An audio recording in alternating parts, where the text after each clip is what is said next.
মধ্যবিত্তের দিনটা শুরুই হয় অনেক চিন্তা ভাবনা, অনেক পরিকল্পনা নিয়ে। মধ্যবিত্তের বউ আমি, তাই চেষ্টা করি স্বামীর অল্প ইনকামে পুরো মাস কীভাবে সুন্দর করে স্বাচ্ছন্দ্যে চলতে। হয়তো স্বাচ্ছন্দ্য বলতে বিলাসিতা নয়, তবে খেয়ে মেখে যেরকমভাবে ভদ্রভাবে বাঁচা যায় সেইটুখানি চেষ্টা করি। তবে এই অল্প ইনকামেতেও সুন্দরভাবে সংসারটা পরিচালনা করা যায়। যদি গৃহিণীর একটুখানি বুদ্ধি থাকে তাহলে অল্প ইনকামেতেও সে কিন্তু সুন্দরভাবে তার সংসারটা চালিয়ে নেয়। আর আমি কিভাবে চালাই? আর মাসের কিছু মুদিখানা নিয়েছি, কি আনালাম সমস্তটুখানি আপনাদের সঙ্গে শেয়ার করব। তার আগে চলুন এক কাপ চা খেয়ে নিই। নমস্কার বন্ধুরা, আমি অনু, হ্যাপি লাইফ উইথ অনুর আরও একটা নতুন ব্লগে আপনাদের সকলকে জানাই মন থেকে অনেক অনেক স্বাগত। কেমন আছেন আপনারা? নিশ্চয়ই খুব ভালো আছেন। আপনাদের ভালোবাসায় আমিও বেশ ভালো আছি। আর এই যে সকালের একটা এনার্জি বলতে পারেন এই এক কাপ চা, তারপরে তো কোমর বেঁধে লেগে পড়তেই হবে সমস্ত কাজে। সকালে জলখাবার করতে শুরু করে দিয়েছি। যতই অভাবে সংসার হোক, যতই মধ্যবিত্ত আমরা থাকি না কেন, সন্তানের চাহিদার কাছে, সন্তানের পছন্দের খাবারের কাছে আমাদের কষ্টটা কখনোই তুলে ধরতে নেই। যতটা সম্ভব চেষ্টা করি তার পছন্দের কিছু কিছু খাবার তাকে করে দিতে, যতদিন সে বাড়িতে রয়েছে। তো যেহেতু কয়েকদিন বাড়িতে রয়েছে, তাই তার পছন্দের প্রতিদিনই চেষ্টা করি একটুখানি টিফিন বানিয়ে দিতে। আসলে সারা জীবন তো অভাব অভিযোগ রয়েছে বলুন, সন্তানের কাছে এই অভাব অভিযোগগুলো তুলে ধরতে নেই। কেননা নিজেরা যেমন থাকি, যেমন খাই, সেটা আলাদা বিষয়। তবে চেষ্টা করি তার পছন্দের খাবারগুলো তার সামনে দিতে। তো এই যে একটু চাও করে দিচ্ছি, সেরকম আহামরি কিছুই আজকে সবজি ছিল না। একটু ওই পেঁয়াজ, আলু আর দুটো ডিম দিয়েছি, তার সাথে একটু কাঁচা লঙ্কা। আর আমার এই নুডলসটা দেখেছেন খুব ঝুরো ঝুরো হয়েছে, কেন বলুন তো? একটু সাদা তেল মাখিয়ে রেখেছিলাম যখন জল ঝরাতে দিয়েছিলাম। যাই হোক, আপনারা খুব ভালো করেই এইসব করতে পারেন, তাই আর আপনাদের সঙ্গে বেশি ডিটেলসে শেয়ার করলাম না। এই যে ওর জন্য প্লেটটা করে নিয়েছি আর ওকে দেব, তার আগে একটুখানি আপনাদেরকেও দেখিয়ে দিলাম কেমন হয়েছে। যখন আমরা সন্তানের মুখের হাসিটুকু দেখি, তখন মনে হয় সকল পরিশ্রম, সারা বছরের এত কষ্ট সব সফল হয়েছে। তাই মনে হয় যে তাদের আনন্দটাই সব থেকে বেশি দামি, নিজেদের কষ্টটা কিন্তু কিছুই নয়। আর এই দেখুন, ওপর ঘরে চলে এসেছি জলখাবার দিয়ে, অল্প কিছু নিজেও খেয়ে। আর গাছটায় বলেছিলাম না প্রচণ্ড পরিমাণে ফুল ফুটছে, আজকেও দেখুন দুটো এত সুন্দর ফুল ফুটেছে, মনে হচ্ছে যেন গোলাপ ফুল ফুটেছে, তাই না? জানি না আপনাদের কাছে কেমন লাগবে, তবে আমার কাছে ভীষণ ভালো লাগছে।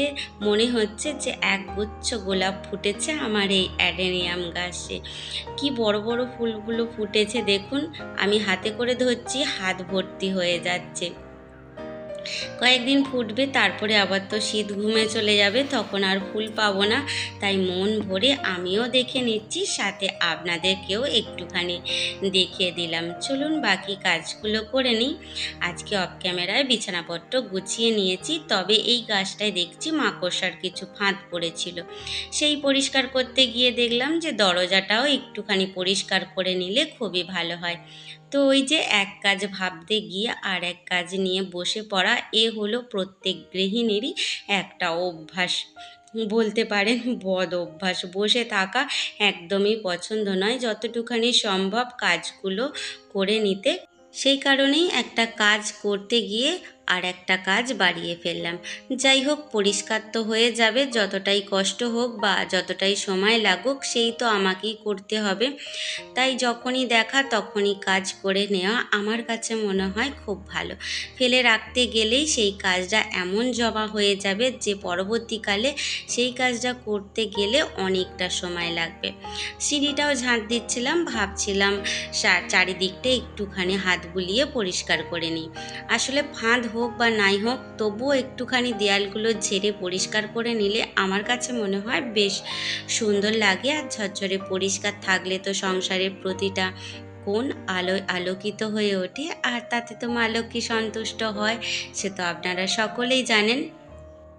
আর এই দেখুন দেখাচ্ছি কি বলুন তো, আমার ঘরটা সুন্দর করে গুছানো হয়ে গেছে, পর্দাগুলো টেনে দিয়েছি যেহেতু রোদ্দুরের প্রচণ্ড তাপ। আর এবার তো নিচের ঘরে চলে যাব, তাই ওপর ঘরে সমস্ত গুছিয়ে নিলাম। আর এখানে মাছগুলোকে খেতে দিয়ে দিয়েছি, তাদের আনন্দ দেখে ভাবলাম যে আপনাদের সঙ্গেও একটুখানি শেয়ার করে নিই আমার মাছেদের আনন্দ।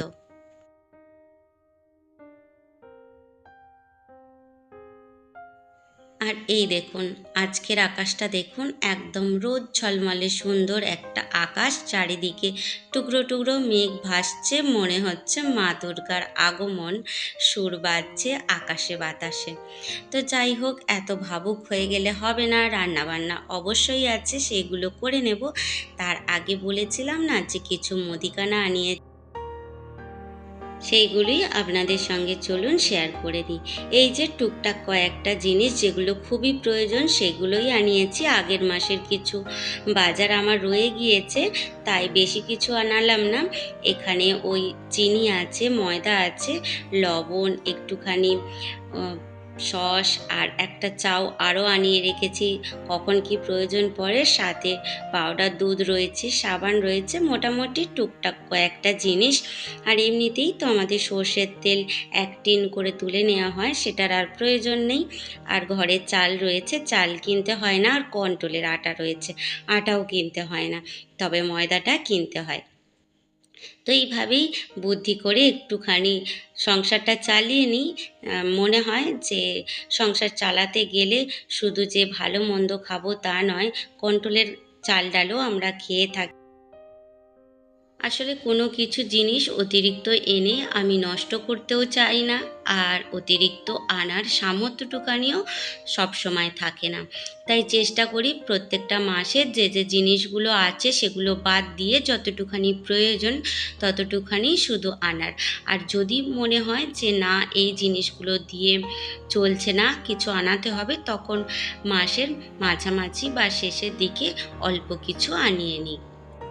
তো এইভাবেই হিসাব করে একটুখানি বুদ্ধি করে চালিয়ে নিই। তবে এইভাবে চললে আমার মনে হয় না যে খুব একটা খারাপ হবে, কেননা যত আনাবেন ততই কিন্তু নষ্ট হবে পড়ে থেকে থেকে। তার থেকে ভালো না, যতটুখানি দরকার ততটুখানি আনানো।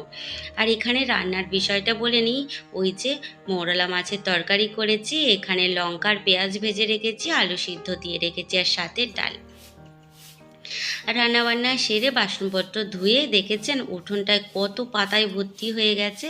আসলে কি বলুন তো, এই যে কাঁঠাল পাতাটা পুরো ভর্তি হয়ে যাবে সারা উঠোনময়। এবার তো পাতা ঝরারই দিন আসছে আস্তে আস্তে, আর সারা বছরই এই উঠোনে পাতা এইভাবে ঝরতেই থাকে, আর দেখতে একদমই ভালো লাগে না। সকালবেলা একবার ঝাড় দেওয়া হয়েছিল, আবার রান্না টান্না করে এখন সমস্ত কিছু ঝাড়টা দিয়ে চান করতে চলে যাব। আবার কিন্তু বিকেলবেলা সেম কাজগুলোই হয়। তো যাই হোক, প্রতিদিন এই কাজগুলো এইভাবেই চলতে থাকে। আর ভিডিওর এই পর্যায়ে এসে বলি, যদি কোনো অংশে ভিডিওটা ভালো লেগে থাকে তাহলে প্লিজ চ্যানেলটা সাবস্ক্রাইব করে আমার পাশে থাকবেন, আর একটা মিষ্টি কমেন্ট অবশ্যই করবেন।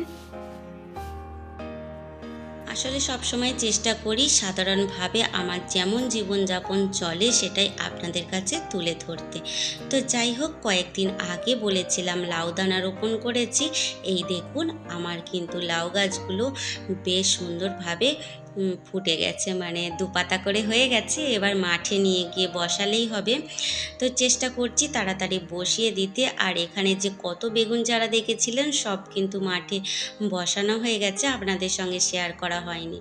ওই যে মাঠে যেতে ছিল না, মেয়েদের প্রকৃতির নিয়ম তো জানেন, সেই কারণেই। আর এখানে কয়েকটা ড্রাগন গাছ এনেছে আপনাদের দাদাভাই, সেগুলো বসিয়ে নেব পরে। তাহলে চলুন ভিডিওটা আজকে এই পর্যন্তই রাখি। দেখা হবে আবার নতুন একটা দিনে নতুন একটা ব্লগে। ততক্ষণ খুব ভালো থাকবেন, নিজেদের খেয়াল রাখবেন, আর অবশ্যই আমার পাশে থাকবেন।